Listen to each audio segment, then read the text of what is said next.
So we're going to make apple and rhubarb crumble today. I'm going to make it gluten-free, but it's exactly the same process for the normal crumble that you'd like to make.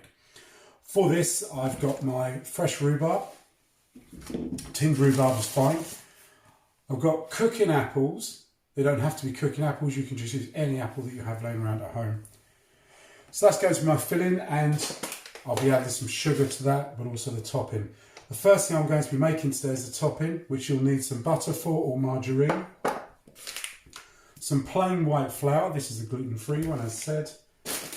And I'm going to add some oats to this just to give that a little bit more crunch. But you don't have to add the oats. That's something extra if you wish. If not, you just need flour and butter and sugar.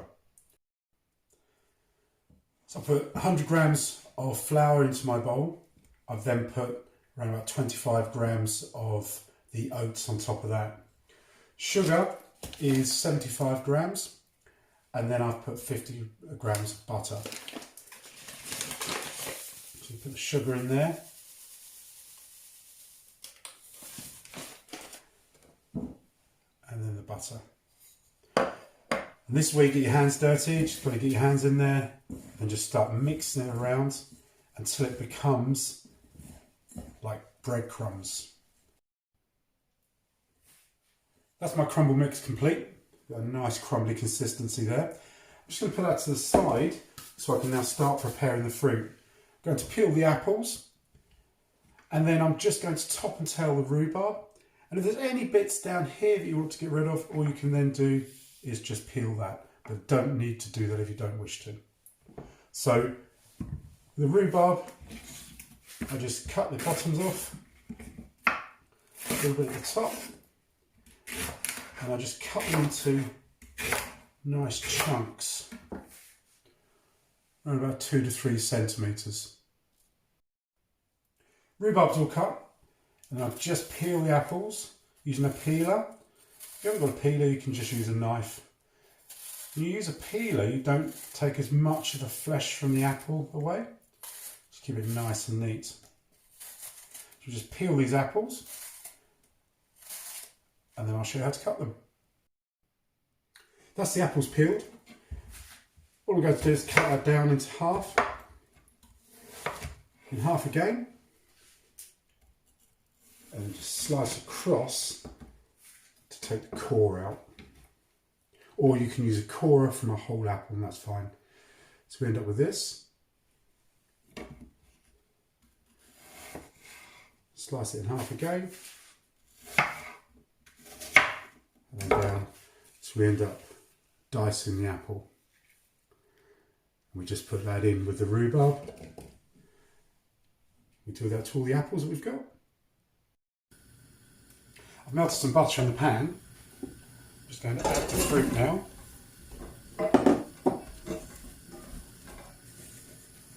Just going to let that cook down for a little bit with the lid on there. So all those flavours of the fruit will now mix together with that butter, and then we'll start adding the sugar and the other ingredients. That's been cooking for a few minutes now. Just going to add some Chinese five spice just to get a little bit of flavour. And then some water, just cold water, just that stops it burning on the bottom. We can now add the sugar. Quite a lot of sugar going in there. Remember, the apple and the rhubarb are quite bitter, so quite a lot of sugar just to take that bitterness away. So now we can just let that cook on a lower heat just until that's soft. So that should take around about sort of 10 to 15 minutes. But do keep an eye on this and don't allow that to go dry, otherwise it will then burn the bottom of it. So let's cook. That's now been cooking for around about 20 minutes, and it's nice and soft. So what I'm going to do is use my spoon here, slotted spoon, and just drain off some of that fluid. And place this into my dish. Just put a little bit of that juice in the bottom.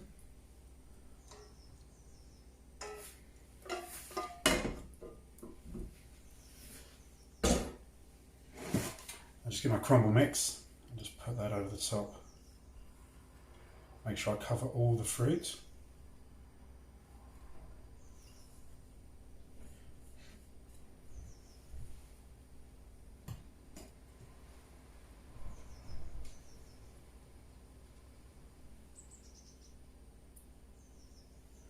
Don't push it down too hard, make it nice and loose on top. And that is my rhubarb and apple crumble. I'm just going to add a little bit more sugar to the top of that. I'll just allow that to colour on top. And I'll put that in the oven for about 20 minutes at 170 degrees or until the top is nice and brown.